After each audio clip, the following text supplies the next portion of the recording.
네, 안녕하세요, 여러분. 살림살이 경제 1화 오늘 좀 시작하겠습니다.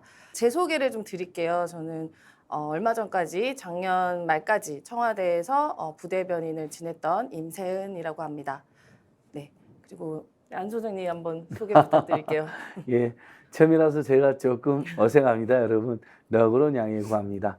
반갑습니다, 안진걸입니다. 네, 지금의 고물가, 고유가, 고환율, 고금리, 주가 폭락, 코인 폭락의 고통을 딛고 교육비, 주거, 의료비, 통신비, 자비, 교통비, 통신비 6대 부담을 딛고 정말 좀 살만한 나라를 만들어야 되지 않겠습니까? 네, 그러면은 이제 저희가 주제에 대해서 좀 이야기를 해보도록 네. 하시죠. 네. 살림살이 경제. 네.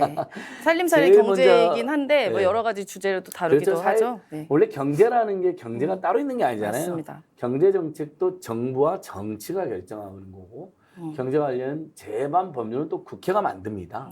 그러니까 결국 경제를 우리가 공부하고 논한다는 것은 정부와 지자체, 정치와 국회, 또 정책과 예산을 이야기할 수밖에 없기 때문에 네. 경제를 중심으로 하되 또 그중에서도 민생경제 살리기, 살림살이에 도움이 되는 이슈와 정보를 중심으로 하되 다방면의 경제와 관련된 이야기를 한번 해보도록 할 때 아무래도 지금 국내 최대 관심사는 네. 이렇게 주가가 계속 너무 폭락하는 거 아닐까요? 그래서 주가뿐만이 저는 아니죠. 지금 네. 권성동 그 국민의힘당 원내대표의 네. 그 사실상 망언이죠. 뭐 구급 추천과 관련된 그 네. 윤석열 청와대가 아니죠. 대통령실 예. 구급 그 행정요원 직원, 네. 채용 행정요원으로 과정에서의 특혜 채용 논란에 네. 대해서 뭐 자기가 압력을 행사했는데 7급이 될 뻔했는데 뭐 9급이 됐다는 둥, 뭐 최저임금으로 살 수도 없는데 그게 오히려 뭐가 문제냐는 둥, 미안하다는 둥 난리가 났어요 지금 네. 국민들이. 진짜 망언이죠. 네, 요건 좀 이따가 이제 제가 한번 해보려고 하고 네. 오히려 우리 살림살이 경제답게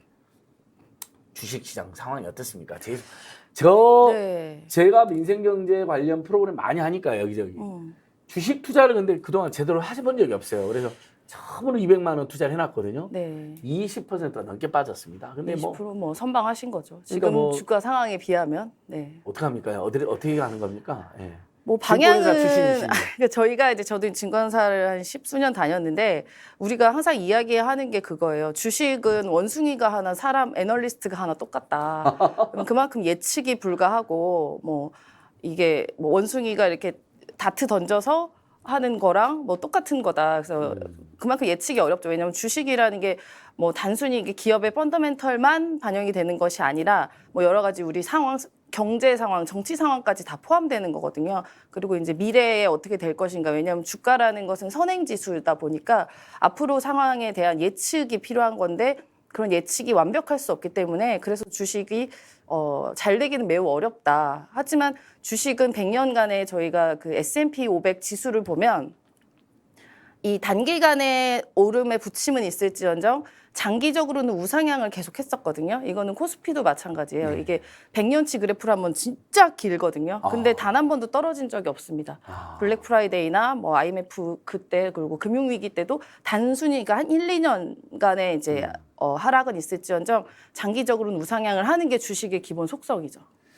세계 경제나 국내 경제나 지속 가능한 것이 어떻게 앞으로 어떻게 되냐는 논란이 있지만 네, 어쨌든 지속적으로 성장을 왔잖아요. 네. 2%일 때도 있고 5%도 있고 특히 이번 코로나 국면에 굉장히 어려움이 있었지만 네. 각국이 많은 돈도 쓰기도 했고 그렇죠. 경기도 했고 약정 완화를 양자 통해서 완화를 해서. 이제 돈의 흐름으로 이제 올렸던 면이 예. 없지 않아 있었죠. 그 위기 와중에도 성장 물론 많이 성장하는 데도 있지만 그렇죠. 특히 뭐 대한민국 같은 경우는 뭐 OECD 국가에서 뭐 경제 성장을 선방했다 1, 2등까지 하고 있단 말이죠. 네, 그리고 그러니까 지속적으로는 주가는 올라가기 마련이다. 지속적으로 올라가는데 이제 지금은 예측이 불가능하고 주식이라는 거는 가장 위험한 것이 무엇이냐 하면은 불확실성이에요. 야. 불확실성이기 때문에 지금 상황은 우리가 지금 불확실성의 초입 단계예요. 근데 어느 정도 이제 금리 인상이 어느 정도 마무리가 되고 나면 그때는 이제 어느 정도 앞에 뭐 한 2, 3년 정도 예측이 가능한 상황이 되면 그때부터 주식은 이제 올라갈 수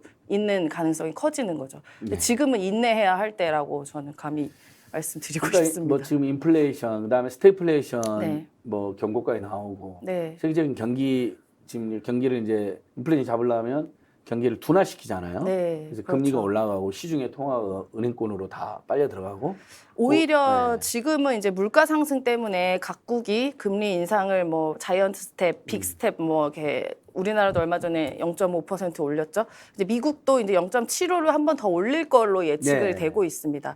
그래서 일단은 물가 상승을 잡겠다라는 이제 결연한 각국의 의지로 금리가 오르는데 오히려 이제 지금은 금리가 어느 정도 오를 거라는 예측이 되기 때문에 좀 덜 불안한 상황인데요.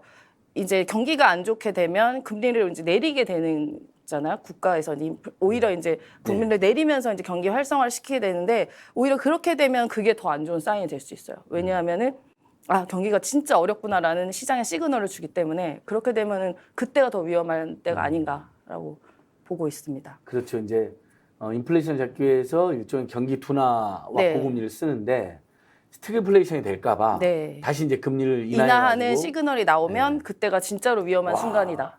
경기가 침체된다. 네, 침체된 걸 시장에 시그널을 보여주는 거죠. 그 상황이 더 위험할 수도 있을 거라고 전문가들은 예측을 하고 있습니다. 좋습니다. 뭐 네. 저희 살림살이 경제가 주식 증권 전문 방송은 아닙니다. 네. 또 저희들보다 내놓으라는 전문가들이 또 많고 그런 방송은 많죠.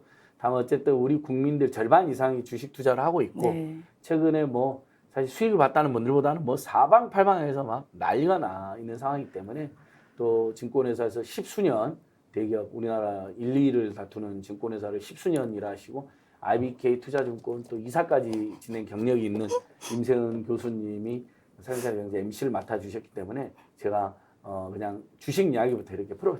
근데 이제 네. 도대체 미국이 1%를 올린다. 네. 뭐 0.7% 올린다. 지금 네. 내 막 정말 왔다 갔다 하잖아. 한국은 얼마 0.5% 올렸고요. 네. 이제 빅 스텝을 밟았죠. 미국도 자이언트 스텝은 확실한데. 근데 이런 고금리 고환율이 네. 주식시장에도 악영향을 끼친다고 보통은 알려져 있잖아요. 보통은 그렇죠. 이제 우리나라 기준으로 보면 일단은 고금리가 되면 금리와 주가는 약간 상관관계이기 때문에 금리가 올라가면 주식은 내려가고 또 반대로 금리가 내려가게 되면 주식은 올라간다는 게 좀 기본적으로 교과서 같은 이야기인데 네. 뭐 그렇게 되는 경우가 있죠. 왜냐하면은 이자율이 높게 되면 그 투자금이 불확실한 자금보다는 확실한 이자를 받을 수 있는 곳에 가기 때문에 그렇기 때문에 금리가 오르면 당연히 이제 그 투자금 자체가 이동이 그렇죠. 주식 수익률보다 네. 내 인생의 평균 주식 수익률보다 이자율이 요즘 더 올라갔다. 적금이 네. 더 좋더라 그렇죠. 그러면 당연히 주식 투자, 불안한 주식 투자보다 그렇죠. 특히 경기 침체 국면엔 더 그럴 거 아니에요. 그렇죠. 아이고 어떻게 될지 모르는데 그렇죠. 이자 올라가네. 저리 들어가자고 이자로 막 가는 거죠. 그렇죠. 은행 금융기관으로. 예금으로 가게 네. 이제 쏠리게 되기 마련이다 보니까 투자금 이제 금액이 작아지다 보면은 아무래도 이제 주가는 내려갈 수밖에 예. 없는 그런 상황이 되는 거고요. 아주 쉽게 설명 잘해 주시네요. 무슨 너무 이건 너무 아니, 기본인데 경제학 언론에 그 포털 같은 데도 찾아보면 막 어려운 설명이 많이 돼 있어요. 아주 쉽게 설명 잘해 주셨어요. 아닙니다. 예. 뭐 저도 아는 게 별로 없어서 그렇고. 그다음에 환율 같은 경우는 우리나라가 이제 자유변동 환율제다 보니까 뭐 환율에 사실상 경제의 기본 속성이 다 담겨져 있어요. 근데 이게 이제 환율 같은 경우는 반반인 게 환율이 오르게 되면 우리나라의 통화 가치가 이제 내려가게 되는 거잖아요. 지금 같은 경우인 거죠. 지금 작년에 대비해서 원달러 환율이 200원 정도 이제 상승이 됐는데 그렇게 되면 우리나라 통화 가치가 떨어지다 보면 수출 기업 입장에서는 굉장히 좋죠. 수출 기업 입장에서는 같은 물건을 다른 나라에 싸게 수출을 할 수 있는 효과가 되기 때문에 그런 경우에 뭐 반도체나 뭐 자동차 이렇게 수출 주력으로 하는 업종 같은 경우는 환율이 인상이 효과가 좋습니다. 대신에 우리가 수입해야 되는 물건이 많은 기업들 같은 경우는 타격이 입게 되죠. 그래서 네. 환율 같은 경우는 주식의 절반 정도의 효과가 있는 것 같아요. 뭐 꼭 환율이 올라서 주식이 안 좋고 이런 것보다는. 근데 지금 상황은 좀 다른 문제인 거죠. 전 세계적으로 경기 침체의 우려가 있다 보니까 수출 기업 자체도 좀 불안한 부분이 있습니다. 그래서 네. 그런 전반적인 상황이 지금 상황은 조금 다르다. 그렇죠. 뭐 고환율이 무조건 주식시장을 네. 하락시킨다 이렇게 이제 아까 고금리는 좀 고금리는 그렇게 네. 보통 이야기하는데 근데 다만 이제 최근 상황에서는 미국이 만약에 1%로서 한국 금리보다 더 올라가게 되면 네. 미국 투자자들이 아니 돈 이자 많이 주는 미국 금융기관으로 쑥 빠져나갈 수가 있고 더더는 윤석열 정부의 불투명한 경쟁이죠. 불확실한 경쟁, 남북관계 위기 고조까지 하면 한반도 리스크가 고조되니까 안 그래도 네. 지금 상반기에만 20조 안팎의 지금 외국 투자 자금이 한국 주식시장에서 빠져나갔다는 거예요. 네. 거기다가 고환율이면 보통 우리가 투자해가지고 원화로 수익을 외국 투자자들이 거뒀는데 환차손이 발생하게 되잖아요. 그렇죠. 그럼 한국 주식시장의 매력이 떨어지는 그런 문제는 있는 것 같아요. 이제 네. 그러니까 윤석열 정부의 불투명한 경제정책, 남북관계 리스크 증가, 그 다음에 미국의 금리 인상으로 만약에 금리 역전까지 발생하면 미국 금융기관으로 투자금이 몰려가는 현상, 거기에 대해 고환율로 인한 환차손의 발생. 그래서 한국 주식에서 이득을 놔도 오히려 환차손 때문에 손해를 본다거나 아니면 미미한 이익이다. 그러면 여기 남아있을 이유가 없다. 이런 것들이 이제 여러 가지 복합적으로 지금 복합적으로 작용을 아마 할 것이고요. 뭐 그리고 이제 더더군다나 지금은 우리나라뿐만 아니라 전 세계적으로 경기 침체의 우려가 있기 때문에 그럴 때일수록 안전자산을 향해 갈 수밖에 없거든요. 네. 그러면은 전 세계에서 가장 안전한 나라인 미국에 아무래도 세계의 자금이 쏠리게 되죠. 우리나라 같은 경우는 여러 가지 상황으로는 선진국은 맞습니다. 선진국 반열에 올랐죠. 저희가 뭐 정치 경제적으로나. 근데 이런 자금의 흐름에 대해서는 아직까지는 개발도상국 수준이에요. 투자 이런 업에 대해서는 이런 자산 시장에서는 아직까지는 그 개발도상국의 위치 정도이기 때문에 당연히 위기가 발생하면 불안한 개발도상국에 있는 자금이 선진국으로 갈 수밖에 없는 상황이죠. 그렇죠. 특히 자산 시장이 불안하고 네. 미성숙한 나라들일수록 그럴 수가 있는 거고. 네, 맞습니다. 거기에 요즘 이제 그런 유머도 있어요. 우리 국민들이나 투자자 입장에서는 네. 아니 윤석열 대통령 부인께서 주가 주가 조작. 조작에 연루돼서 특검이 필요하다. 또 그 이른바 공범들은 다 구속됐잖아요. 네. 그런데 누가 대통령 부인이 최고일자 부인이 주가 조작 의혹이 휩싸였는데 누가 네. 한국 주식시장을 믿겠느냐. 네. 이런 지적도 있더라고요. 그럼요. 근데 증권회사 다니시오리스는 주가 조작은 증권회사에서도 최악의 범죄로 평가받죠. 아주 악질적인 네. 범죄죠. 그리고 미국 같이 이제 자본주의 선진국에서는 주가 조작 같은 경우는 거의 무기징역에 이를 정도로 시장에서 중범죄입니다. 퇴출은 물론이고 네. 뭐 막 30년, 40년 형 때리고 그런 거 본 것 같아요. 중범죄입니다. 왜냐하면 피해자들이 많기 때문에 예. 그만큼. 그래서 오히려 이제 미국이 자본주의의 선진국인 만큼 이런 주가 조작이나 이런 자본주의를 흐트러뜨리는 일에 대해서는 굉장히 중범죄를 때리죠. 이제 이런 일이 만약 미국에서 발생했다 하면은 바로 구속입니다. 그래서 사실 네. 그러니까 뭐 저희가 김건희 여사가 주범이다, 범죄 확정됐다 이런 말씀 드린 건 아닙니다. 하지만 네. 많은 그 국민들의 비판과 의혹제가 있었고 특히 공범들이 모조리 다 구속됐기 때문에 왜 이분만 소환이 안 되나? 이 사람이 아주 깊이 연루됐네. 그다음에 저희들 주장이 아니라 대한민국의 내노라는 공영방송 탐사 프로그램에서 주가 조작에 깊숙이 개입됐다는 보도가 많이 나오지 않았습니까? 네. 보수적인 언론에서도 맞습니다. SBS에서도 세게 지적을 하고 그랬거든요. 그러니까 요거까지 이제 그건 좀 짚고 분식회계나 주가 조작은 여러분 세계 자본주의도 그렇고 대한민국 경제에서도 절대 용납해서는 안 되는 범죄입니다. 주가 조작이나 분식회계가 있고 그걸 권력자들이나 재벌 총수들이 그 짓을 하고 그걸로도 처벌도 안 받고 이득을 봤다. 어느 투자자들이 대한민국 주식시장에 투자를 하겠습니까? 실제로 이제 이게 정치와 경제가 떨어질 수 없는 영역인 게 네. 이런 정치적인 이슈나 이런 상황들이 주식시장에서는 매우 빠르게 공유가 되고 그게 나라의 이제 어느 정도의 그 신뢰도를 나타낼 수도 있거든요. 예를 들면 예전에 이탈리아 같은 경우에서도 네. 이제 이탈리아가 유럽에서는 우리가 생각할 때는 유럽 국가라고 하면 굉장히 선진국이라고 생각하지만 이탈리아 같은 경우는 굉장히 공정하지 않은 나라로 유럽에서 알려져 있어요. 그래서 예전에 한 청년이 교수가 되고 싶어서 교수님을 찾아가서 나는 교수가 되고 싶다고 이야기를 했는데 그 교수가 야 너네 그럼 친척이나 누구나 아빠나 교수 있어? 안 그러면 교수 못해라고 해서 그 청년이 자살한 사건이 있었습니다. 네. 그래서 그 이후에 이제 이탈리아가 막 그 청년이 이런 불공정한 문제에 대해서 엄청난 사회적인 이슈가 됐었는데 그 이후에 이제 바뀌지도 않았어요. 그래서 결국은 뭐 이런 무슨 교수 시험도 다들 끼리끼리 하고만 하던 게 발생하다 보니까 결국 중요한 인재들이 독일로 다 간 거예요. 그래서 이탈리아 인재들이 독일로 가서 독일에서는 오히려 무상으로 이탈리아에서 이런 똑똑한 인재들이 대우받지 못한 인재들을 위해서 무상으로 독일어 교육을 가르치는 이러한 학당을 마련해서 그런 인재들을 육성해서 독일로 오히려 데려가는 그런 사건도 있었습니다. 그래서 어떻게 보면 공정하지 않은 표본 이렇게 이런 모습들을 보여주는 거는 시장이 굉장히 안 좋아서 이탈리아 같은 경우는 지금까지 GDP가 보통 GDP는 성장을 하거든요. 어느 나라든지. 네. 20년 전과 GDP가 똑같아요. 나라의 GDP가. 예. 그만큼 이탈리아가 유럽에서는 공정하지 않고 가도 인재가 성장할 수 없는 나라가 되다 보니까 이런 투자자나 뭐 이런 경제 성장률이 둔화되는 거죠. 그러니까 경제와 정치가 떨어질 수가 없다. 예. 이런 여러 가지 예를 통해서. 수십 년간 노동자나 우리 열심히 일하는 직원들의 월급을 올리지 않아서 네. 국민들이나 청년들이 절망에 빠져 있고 그렇죠. 그래서 장기 침체에 빠졌는데 일본이랑 비슷한 케이스네요. 그렇죠. 뭐 꼭 네. 이탈리아 케이스는 다르지만 네. 어쨌든 경제적 발전의 전망 또는 공정하고 투명한 시장 네. 또는 뭐 내가 일한 만큼 월급도 올라가고 나도 더 부자가 될 거야 잘 살 수 있을 거라는 어떤 희망 이런 게 없는 정치는 네, 네. 경제적 침체랑 경제적으로도 이제 이게 가망성이 없다. 가망성이 없다. 기대할 수 있는 영역이 없다라고 시장에서도 인식을 하게 됩니다.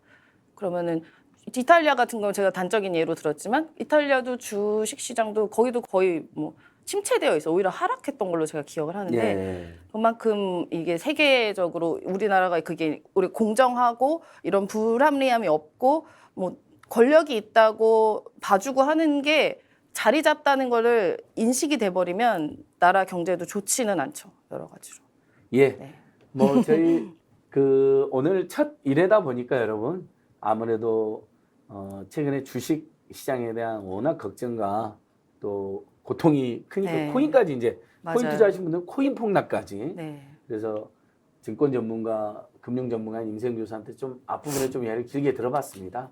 그래서 다시 그럼 제가 준비한 주제로 살림살이 경제 뭐 제가 뭐 아까 말씀드린 것처럼 고물가, 고유가, 고환율, 고금리, 주가 폭락, 코인 폭락, 그다음에 공공요금 급등 이 7중고에 빠져 있는데 거기에 대해서 윤석열 정부가 대책이라는 게 첫 번째 대책은 무대책이다. 맞아요. 두 번째 대책은 속수무책이다.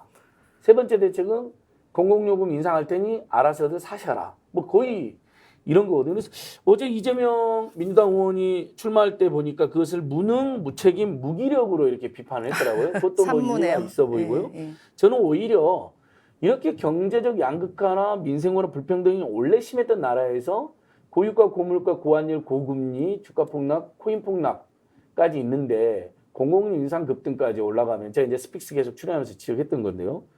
이건 국민들의 삶에 굉장히 국민의 삶이나 우리 국민 경제에 굉장히 무관심한 거 아닌가. 저는 이제 이재명 의원과 또 다른 관점에서요. 무능, 무책임, 무기력뿐만 아니라 매우 무관심하고 국민들의 걱정과 불안과 공통에 대해서 무심하고 네. 그다음에 대책이 없다는 데서 무대책하고 그런데 중국이나 러시아하고 우리가 교역이 그다음에 사회주권 북한 다 포함하면 50% 안팎이 될 텐데 거기랑 긴장을 심화시키고 경제적인 문제까지 야기시키는 무모함까지 보여준단 말이에요. 그래서 저는 또 무관심과 무심함과 무대책과 무모함의 사물을 가지고 있다 이제 이렇게 보고 있는데 네. 일단 어떻습니까, 임생 교수님? 요즘 뭐 임생 교수님도 생활인이시잖아요. 네, 네. 부모님도 모시고 네. 또 아이 둘 키우는 전형적인 생활인이신데 시장도 직접 가시잖아요, 아이들하고. 저희들이 뭐 그럼요. 연락해 보면 아이들하고 마트도 시장이나 가고. 마트 있던데 네. 물가가 어마어마하게 뛰었죠. 진짜 너무 비싸요. 그리고 예를 들어 지금 기름값도 너무 많이 올랐잖아요. 다 아시겠지만. 식용유가 옛날에 뭐 3, 4천 원 했던 것 같은데 네, 뭐 만 원. 9,000원, 9,000원. 콩기름도 9,000원. 그러니까 모든 기름이 올랐어요. 저는 다행히 네. 지난 명절 때 식용유 좀 받아놨는데 제가 당근 마켓에 팔까 하다가 갖고 있어요. 그냥 귀찮아서 놔뒀거든요. 네. 그래서 제가 지금 식용유 부자가 되어 있어요. 그러니까 지금 진짜 인플레이션 다행이에요. 예. 시대에는 이 물건을 갖고 있는 게 가장 유익하다고 그렇죠. 생각합니다. 네. 근데 다 올라서 진짜 5만 원짜리 들고 가면 내 손에 쥐는 게 별로 없고 이게 또 이제 저희가 아시면 유가가 올랐잖아요.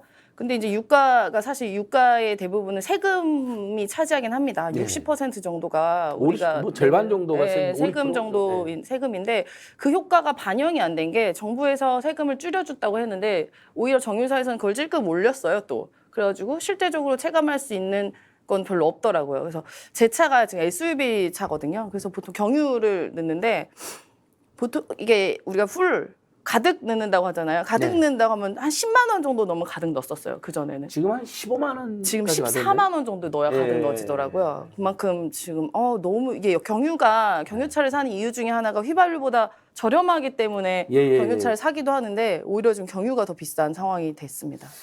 그래서 뭐 이제 우리가 보통 생활 용어에서는 뭐 풀로 넣는다, 가득 넣는다 안 하고 이제 만땅 넣는다는 분들이 만땅, 있는데 그죠. 그게 이제 찰 만자에 탱크탱 해가지고 일본에서 온 용어인데 그런 말은 안 쓰는 게 좋겠더라고요. 그렇죠. 네, 만땅이라는 네. 말은 굳이 안 쓰고 풀, 그 다음에 뭐 가득, 가득. 이렇게 네. 하시면 될 것 같고 네. 그다음에 이렇게 다 기름이 떨어지는 상황도 empty나 뭐 텅 빈 그러면 되는데 네. 앵꼬라는 막 표현을 쓰면 맞아요. 이게 생활 속에 일상에서 그걸 쓰게 일제 되더라고요. 잔재나 네. 불필요한 일본식 용어를 뭐꼭 써야 되는 경우도 있을 수 있는데 네. 예를 들면 오토바이 같은 경우는 자리를 잡아버렸잖아요. 오토매틱 바이시클의 출발일 오토바이. 텐데 오토바이 정도는 웃어 넘어갈 수 있는데 그렇죠. 안에 방금 풀 이야기 하시길래 네, 네. 잠깐 혹시 만땅으로 하실까 봐요. 제가 약간 그 긴장했어요. 만땅을 안 쓰려고 지금 풀 가득 이렇게 얘기했어요. 잘하셨어요. 네. 스픽스 TV 제가 진행하면서 저는 아름다운 한국말 중심으로 그러나 꼭 필요한 어떤 외래어나 외국어는 좀 이렇게 설명을 하되 배격해야 되거나 굳이 쓰지 말아야 될 표현들은 안 쓰도록 노력하겠습니다. 진짜 지금 물가 얘기가 나와서 그런데 오이, 대파, 상추 이런 채소 가격이 작년 대비 2배 올랐다고 하고요. 삼겹살, 우리도 삼겹살 되게 좋아하지 않습니까? 근데 제가 진짜 어제 삼겹살집을 먹으러 갔어요. 네. 식당에. 근데 이제 이게 뭐 1인분에 몇 그램에 만 얼마 이렇게 써 있잖아요. 그럼 예를 들어 13,000원이었다 하면 이 3에다가 이 숫자가 따로 붙어 있더라고요. 그러니까 가격을 얼마 전에 올린 거죠. 그래서 예를 들어 13,000원 이제 15,000원 되는데 그 숫자를 이게 종이로 바꿨더라고요. 13,000원이 아니라 15,000원. 옛날에 우리가 삼겹살은 네. 뭐 10,000원, 12,000원 이름 많은데 그렇죠. 요즘 이제 15,000원, 20,000원. 네. 근데 어제 상추가 안 나오지 않았나요? 상추랑 깻잎 혹시? 상추 정말 몇 장 안 나왔어요. 예. 5장. 뭐 요즘 배달앱에서 상추나 깻잎을 시키면 2인분인데 고기 2인분 시켰는데 네. 상추 3장, 깻잎 2장 와서 네. 처음에는 막 소비자들이 댓글 달다가 항의들 근데 생각해보니까 얼마나 폭등을 했으면 네, 맞아요. 그 파시는 분 입장에서 가격을 올리게 되잖아요. 잘못하면. 그렇습니다. 가격을 안 올리는 방법은 물건을 조금 주는 조금 건가? 양을 조금이나마 작게 줄 수밖에 없는 주거나. 거예요. 그래서 이해를 하는 건데. 근데 정말 네. 어제도 제가 상추가 몇 장 안 나오고 깻잎 몇 장 나왔는데 더 달라고 하기가 미안한 거예요. 왜냐하면 저도 장 보다 보면은 이게 얼마나 야채 가격이 올랐는지 아니까 그래서 아껴서 먹었습니다. 네. 좋습니다. 지금 제가 우리 방송 진행하면서 유튜브로 우리 스픽스, 네. 스픽스 TV는 이제 유튜브를 주로 방송하지만 댓글 보고 인터넷 계신가요? 뉴스까지도 있어요. 네, 댓글도 많이 달아주시고요. 제가 아직 이제 최근에 이제 신생 매체잖아요. 네. 근데 200명 가까운 분들이 생방송을 봐주시는데 어. 나중에 이제 또 저희가 이게 막 쇼츠로도 올라가고 편집해서 올라가면 제가 저번에 출연했던 쇼츠 여러분 조금 뭐 우리 방송 좀 편하게 하더라도 너그러이 봐주십시오. 너무 딱딱하면 또 재미가 없잖아요. 편안하게 부드럽게 재밌게 그러나 유익하게 실제로 돈이 도는 집집마다 돈이 되는 정보도 드리고 그런 좋은 정책이나 그런 제도도 촉구도 하면서 이렇게 갈 건데요. 쇼츠가 많이 보려면 좀 재밌어야 예, 되는데. 그러려면 쇼츠가 재밌으려면요.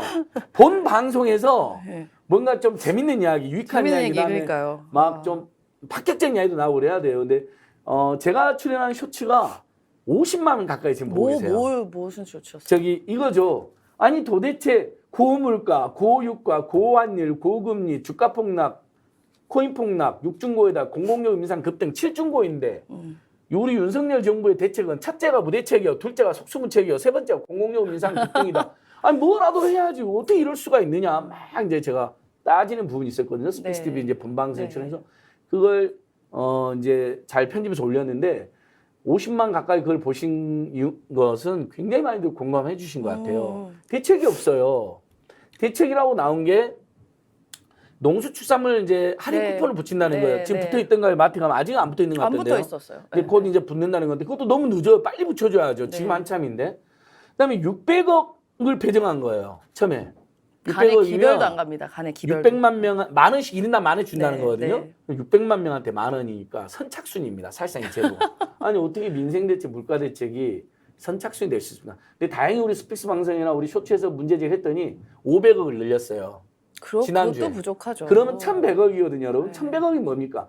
1,100만 명에게 만 원씩 할인 쿠폰 준다는데 지금 시장에 가보면 여러분 몇만 원이 뜨여 있어요. 장바구니 5만 원, 예전에 5만 원이면 될 게 10만 원이 드는데 만 원 말이 됩니까? 그다음에 이것도 그 제품마다 쿠폰이 붙어 있어요. 네. 당근 사면 뭐 2,000원, 뭐 딸기 사면 3,000원 이렇게. 그러니까 그것도 발품도 팔아야 되는 문제도 있는 거고. 그럼 10,000원 딱 하면 끝나버려요. 임세은 주부나 안진걸 주부가 가서 10,000원 딱 할인권 받고 끝나고 뒤늦게 온 사람은 선착순으로 예산이 줬는데 못 받아요. 네.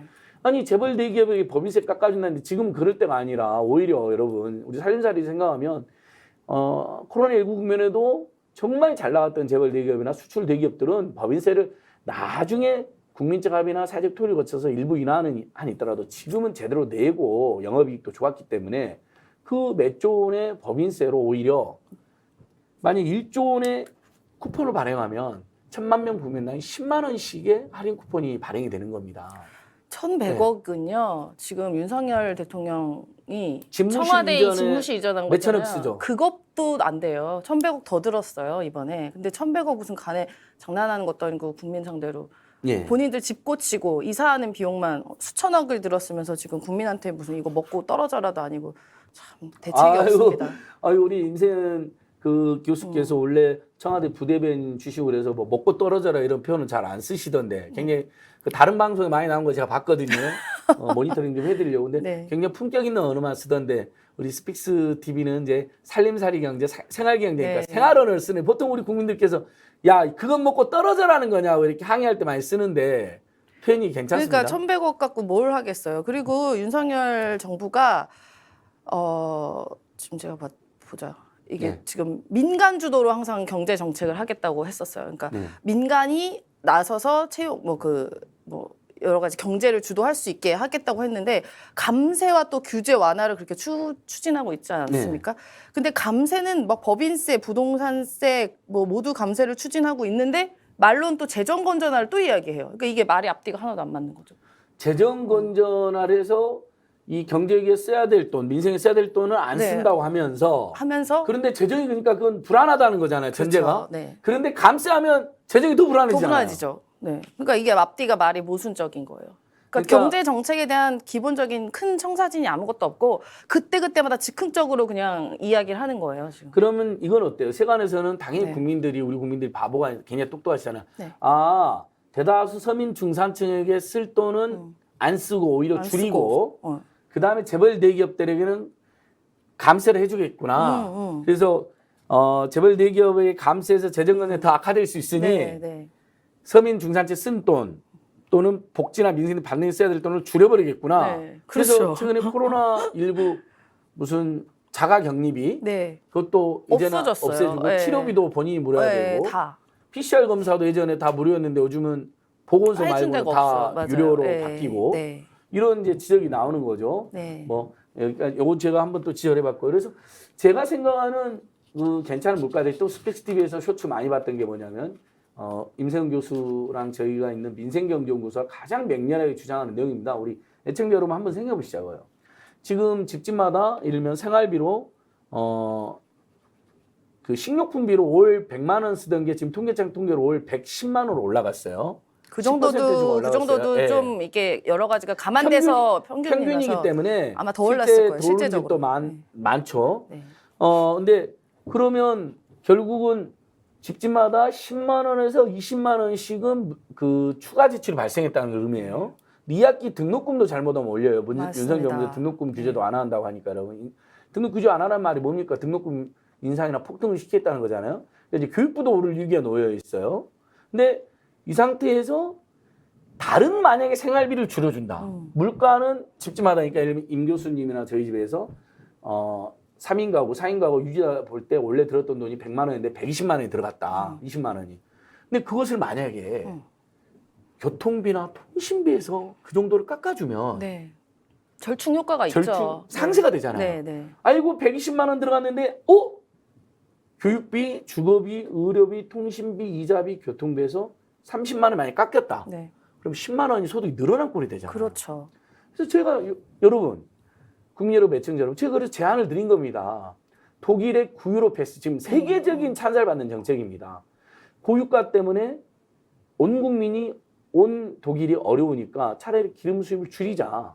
그러면 기름을 안 써야 되잖아요. 네. 그러면 차를 타고 다니는 사람들이 차를 놔두고 다니게 하자. 그럼 대중교통으로 가야 되잖아요. 그렇죠. 대중교통 가야 되는데 대중교통 요금 너무 비싸고 부담스러우면 누가 대중교통으로 옮기겠어요. 대중교통 요금을 9유로 우리나라 돈으로 12,000원 정도로 패스를 발행을 합니다. 지금 독일 국민 벌써 3천만 명이 지금 이걸 구입하고 이용을 하고 있다고 지금 독일 기자가 올려줬습니다. 그러면 3달 동안 6, 7, 8 3달 동안 독일의 국민들이 KTX 같은 네. 그런 특급 열차 외에는 버스, 지하철, 트램까지 전부 다 무상으로 이용한다는 거예요. 11,000원 내고. 네, 특히 유럽 같은 경우는 교통비가 우리나라보다 비싸요. 월등히 비싸요. 우리는 뭐 네. 한 달에 10만 원 안팎이라면 네. 그분들 몇십만 원 안팎이란 말이죠. 맞아요. 네. 그러면 물가로 뭐 한국 돈으로 2, 30만 원 더 나갔던 돈이 이러면 3, 40만 원이 집집마다 전략이 되면 네. 오히려 서민 중산층들은 이득을 보는 거 아니에요. 그렇죠. 이런 정책을 제가 제안했어요, 여러분. 지금 윤석열 정부 2달 사이에 이런 정책 하나도 안 나오잖아요. 오히려 네. 지금 65세 이상 지하철 무상 이용도 없애겠다는 없애려고 얘기잖아요. 하고 뭐 있어요. 줄이겠다. 네, 뭐. 네. 지금 더 복지를 해야 될 판에 네. 그걸 줄이겠다고 하고 예를 들면은 경기도에 이제 화성 같은 경우는 청소년들이 무료 패스가 있어요. 교통 무료 패스. 그래서 이런 게 전국적으로 확산돼야 되는데 오히려 이런 것도 정책을 계속 없애고 있는 거죠. 네. 서민 부담을 계속 고통을 가중시키고 있습니다. 그렇죠. 강원도 하천하고 경기도 화성이 아주 좋은 정책입니다. 네. 아동 청소년 학생들에게는 어른들이 그들이 교육을 위해서 학원을 가기 위해서 이동할 때 드는 네. 비용만큼 어른 내주자. 그래서 무상 교통을 합니다. 아동 네. 청소년 학생에 한해서요. 이제 앞으로 이제 어르신들도 그렇게 한다고 그러고 이제 사회가 효도하자는 차원에서 네. 굉장히 좋은 정책이죠. 그러면 아동 청소년이 속해 있는 중산층 가정, 서민층 가정에서는 교통비 절감 효과도 발생하고 그렇죠. 물가 인상에 대비해서 그만큼 숨통이 트이고. 네. 근데 하지를 않습니다, 여러분. 이 정책이 굉장히 좋습니다. 여러분, 교통비 적자는 어떻게 할 거냐라는 지적이 있으신데 독일도 그래서 3, 4조의 예산 투입을 합니다. 네. 감세를 하는 게 아니라 오히려 세금은 제대로 거두면서 이러면 기업이나 여력이 되는 사실 법인세는 여러분 망하는 기업이 되는 게 아니잖아요. 영업이익에만 부과되는 겁니다. 이익에만 부과되는 겁니다. 그러니까 이득이 안 나면 법인 중에는 세금 안 내는 법인도 아주 많아요. 맞아요. 이득이 없으니까. 맞아요. 비용으로 다 처리해버리고 월급이나 상여금 다 준 다음에 법인세 한 푼도 안 내는 큰 기업도 있어요. 심지어 황당하게도. 근데 그 이득이 많으니까 많이 낸 것뿐이에요. 그 빼도 엄청난 이득이 돼요.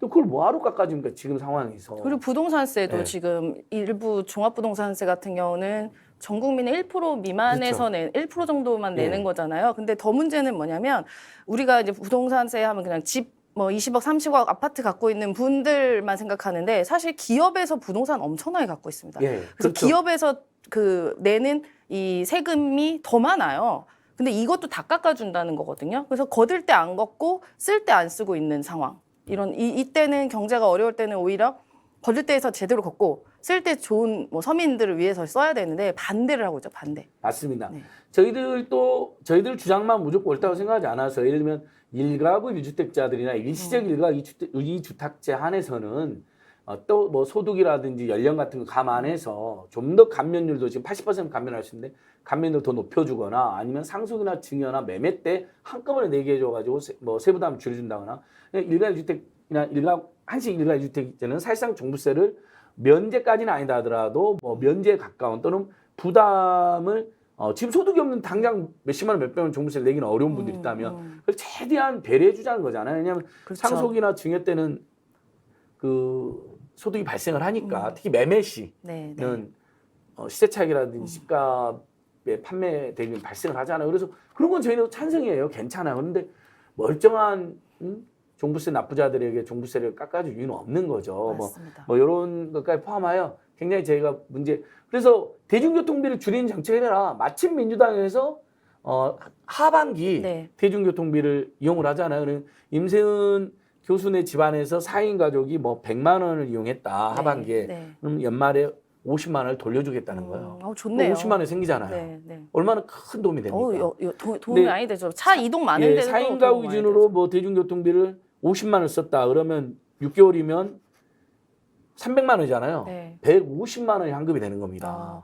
이런 정책은 뭐 여야 네. 막론하고 다 빠르게 추진이 돼야 될 것 그러니까 같습니다. 이런 걸 윤석열 정부 하면 지지율도 올라갈 겁니다. 한번 우리 방송이 준비한 지지율치 한번 보시죠. 지지율이 이렇게 떨어지는 데는 많은 원인이 있겠지만 네. 저는 뭐 윤석열 정부의 뭐 말도 안 되는 어떤 인사, 그다음에 대통령과 윤핵관들의 말도 안 되는 어떤 망언, 그다음에 뭐 물어보면 글쎄요, 하여튼 뭐 이런 식의 전혀 국민들 관심사 제대로 답하지 못하는 태도, 그다음에 나토 참석을 둘러싼 논란 다 맞습니다. 다 모든 영향 게 끼쳐보는데 작용하고 지금 32까지 내려갔네요. 지금 뭐 끝을 모르고 향해서 내려가고 있습니다. 오늘 굉장히 화제가 되고 있죠. 지난주부터 이번 주에 내노라는 여론조사 기관들 뭐 우리 국민들 다 아시는 리얼미터, 네. KSOI, 뭐 한국갤럽 네. 이런 데서 긍부정의 차이가 30%를 벗어나고 있고요.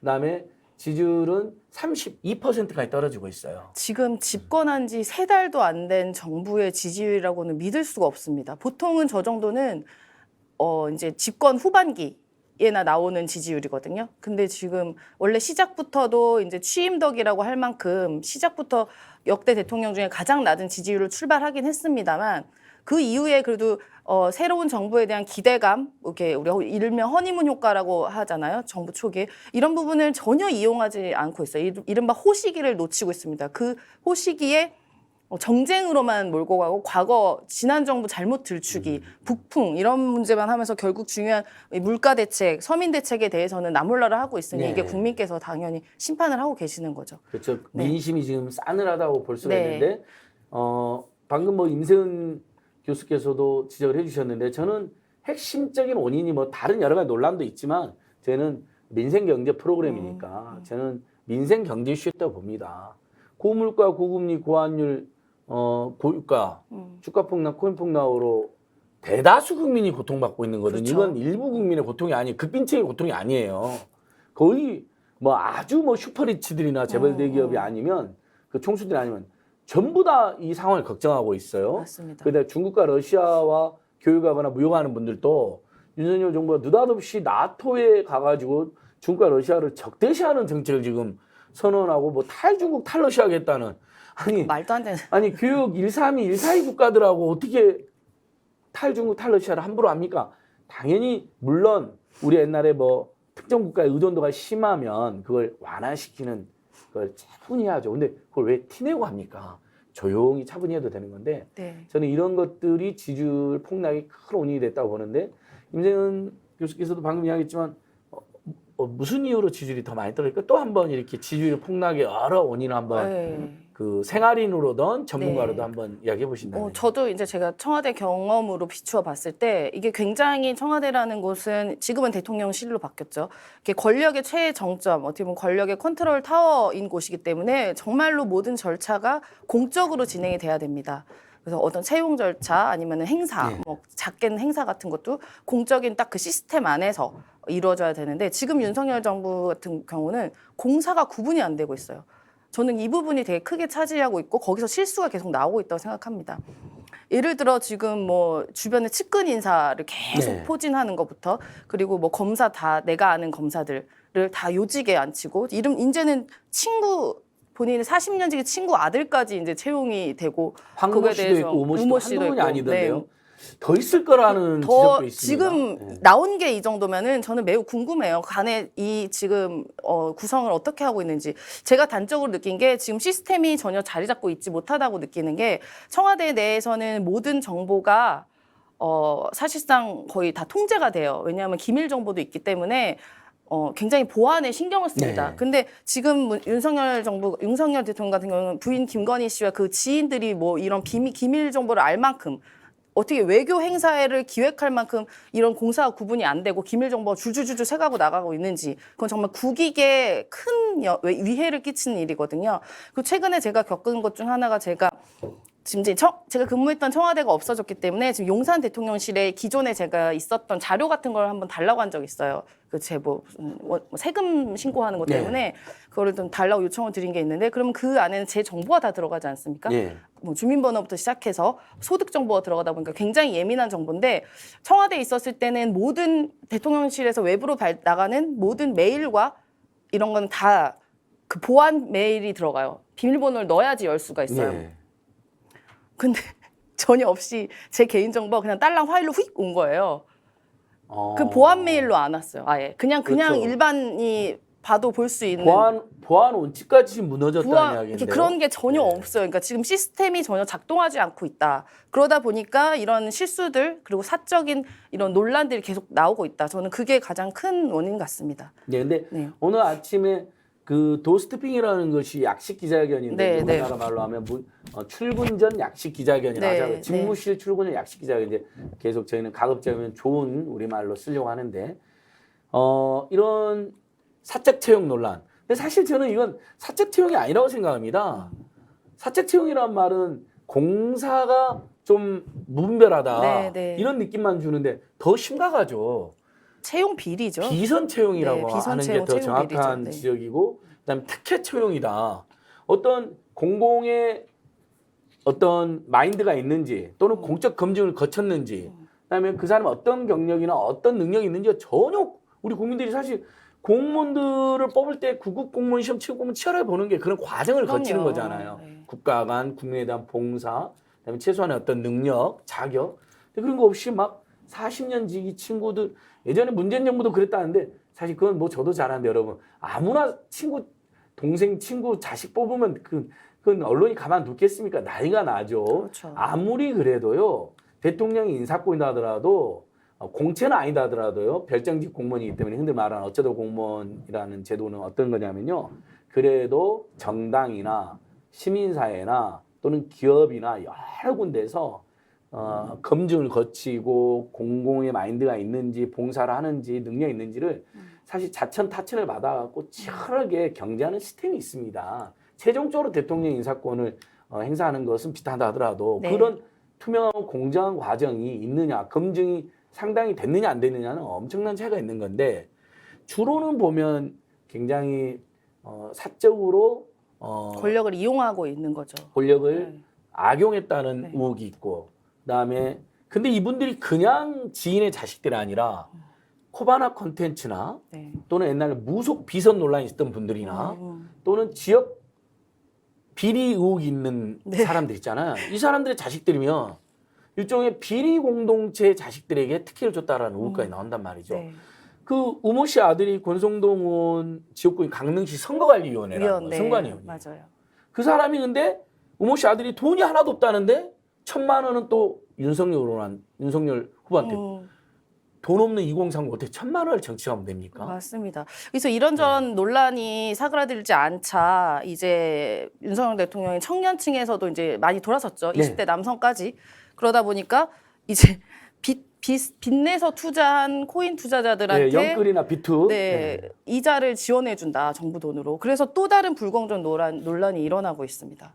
그래서 이게 말이 웃긴 게 시장에다가 이런 정부를 이런 경제 상황을 맡긴다고 했던 공언과 다르게 이거야말로 원금 이자 탕감을 정부가 적극적으로 개입하는 게 뭐 예. 이건 또 재정 지출을 또 동반하는 그렇죠. 부분 아닙니까? 그러니까 이거의 말이 앞뒤가 한 개도 안 맞는 거예요. 처음에는 원금도 깎아주는 거냐라는 지적이 있어서 확인해 네. 보니까 일단은 이자를 대폭 깎아주는 거긴 해요. 네, 네. 근데 만약에 과중 채무자가 있으면 비투나 코인 투자자가 급할까요? 아니면 코로나19나 네. 그다음에 중소상해. 중소상공인이나 네. 중소기업이나 아니면 먹고 살기 위해서 일하다가 지금 빚이 급할까요? 당연히 그분들부터 먼저 챙겨주고 영끌이나 비투로 만약 과중채무에 있는 청년들도 그 사람들을 사죄 내모는 것보다는 지금 현재 있는 파산이나 회생 같은 프로그램들을 네. 적극 안내해주고 좀 더 손실 조건을 뭐 도와준다든지 뭐 이렇게 접근하는 게 좋았을 거예요. 근데 일면 진짜 생업을 위해서 정말 생계를 위해서 빚진 사람들에게는 그동안 이자를 다 각하게 징수하고 지원을 안 해주더니 네. 갑자기 비투나 영끌 청년들 인기가 없으니까 2030 중에 네. 비투나 영끌로 과중채무를 진 사람들한테 지원해주겠다. 사실상 네. 이제 이러면 이 빚내서 사람들 특혜 주는 거잖아요. 그렇죠. 빚내서 그러면 이거를 빚내서 투자를 안 한 청년들에게서는 불공정. 나도 그러면은 할 걸 그랬지. 그럼 이 사람만 구제해 줄 거면 나도 빚내서 이른바 투기인 성향도 있잖아요. 투자에는 네. 투기할 걸 그랬지 않나라는 그런 불공정 여론이 다시금 일어나고 있죠. 뭐 이른바 윤석열 대통령이 대통령 당선될 수 있었던 일이 공정을 내세우지 않았습니까? 그런데 더 하는 일이 다 불공정하고 불공정 채용에 불공정 뭐 구제 하다 보니까 이제 청년들이 다시금 돌아서게 됐습니다. 근데 제가 중소상공이나 중소기업 하다가 2030 시절에 진짜 뜻하지 않게 망하거나 힘들어져 갖고 굉장히 많은 이자를 내고 네, 이자를 네. 이미 내왔다고 생각하면 그 젊은이들은 너무 열받을 것 같아요. 그렇죠. 정말 코로나 때문에 어쩔 수 없이 내가 운영하는 또 내가 투자하는 내가 또는 종사하는 우리 중소상공 업체가 망했어. 심지어 매출이 급감해가지고 인건비도 못 주는 상황인데 은행부터 빌린 돈 몇 천만 원 때문에 매덕 때문에 이자는 아무리 힘들어도 은행에 이자는 다 냈어. 신용불량자 되는 네, 걸 막으려고 네. 또는 당연히 은행에 빌린 돈이니까 도덕적인 마음으로 탁 이자를 냈어. 근데 갑자기 코인 투자자나 연끌족들은 이자를 지금 30에서 50%를 감면해 준다는 거예요. 그럼 정말로 생활고 때문에 사실상 부채가 있는 분들도 많거든요. 네. 지금 소상공인도 마찬가지고요. 이런 분들은 상대적 박탈감이 또 있을 수밖에 없는 거죠. 그러니까 모든 정책이 예. 좌충우돌 예, 뭐가 맞습니다. 맞는지도 모르겠어요. 코인 투자자들이나 연끌하신 분들도 우리 국민들이기 때문에 또 그중에 청년들은 우리의 희망이기 때문에 지원책이 있을 수 있다고 봅니다만 더 급한 것은 그들이 아니었을 거라고 봅니다. 네. 주식 투자와 코인 투자의 기본은 리스크가 있다는 거, 원금에 손해가 있다는 건 누구나 아는 거 아닌가요? 네. 오히려 정말 성실하게 땀 흘려 어떻게든 한국 경제에 기여도 하고 본인 집안 식구들 먹여 살리려다가 망하거나 아니면 위기에 놓여 있는 중소상공인이나 중소기업 또는 근로 일하는 청년들 더 먼저 도와야 되는 거 아닐까요? 이러면 손실보전금 같은 경우도 지금 이분들 무더기로 탈락하고 있는데 전혀 구제가 안 되고 있거든요. 네. 제가 그래서 이거 갖고 왔잖아요. 지난주 화요일 날 집회도 같이 했어요, 여러분. 손실보전금 지급 기준 즉시 확대하라. 형평성 문제 심각하다. 이렇게 상인들 수백 명이 이렇게 이런 장사하다가 뛰쳐나왔고 네. 너무 억울하다. 왜 우리만 탈락이냐.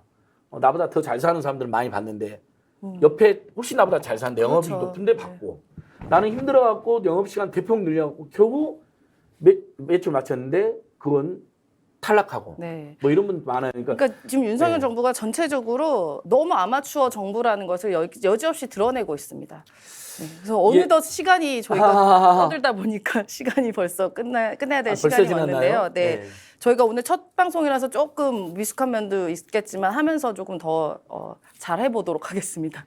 예, 여러분 스픽스 TV가 쇼츠로는 지금 내노란 유튜브랑 경쟁을 하고 더 많은 구독수를 지금 보이고 있고요, 조회수를요. 그다음에 이제 본 구독자는 이제 10,000명을 돌파했습니다. 네. 물론 이제 저희 안진걸 TV도 해보니까 40,000명 이제 돌파했는데 얼마 전에 쉽지 않아요. 한 1년 가까이 하니까 겨우 40,000명 됐는데 스픽스 TV는 생긴 지 얼마 안 됐는데 맹렬한 속도로 많은 분들이 구독하기, 좋아요, 홍보하기를 해주시는데 네. 진짜 고맙습니다. 어떤 정치 권력이나 자본 권력으로부터 자유롭게 시민들을 위한 또 시민들을 위한 또 시민들의 저널리즘 그런 또 제대로 된 유튜브 방송 하나 있어야 되지 않겠습니까? 네. 그러다 보니까 많은 분들이 구독하기 눌러주신 것 같은데요. 구독하기, 좋아요는 사랑입니다. 꼭 많이들 해주시고 특히 스픽스 TV 한번 유튜브에 와보시거나 인터넷 홈페이지에 와보시면 굉장히 양질의 콘텐츠들이 많습니다. 정치, 경제 전문 네. 유튜브 방송, 제대로 된 방송인데요. 쇼츠 방송 같은 경우는 몇십만 조회수가 수두룩한데요. 실력이 인정받은 거죠.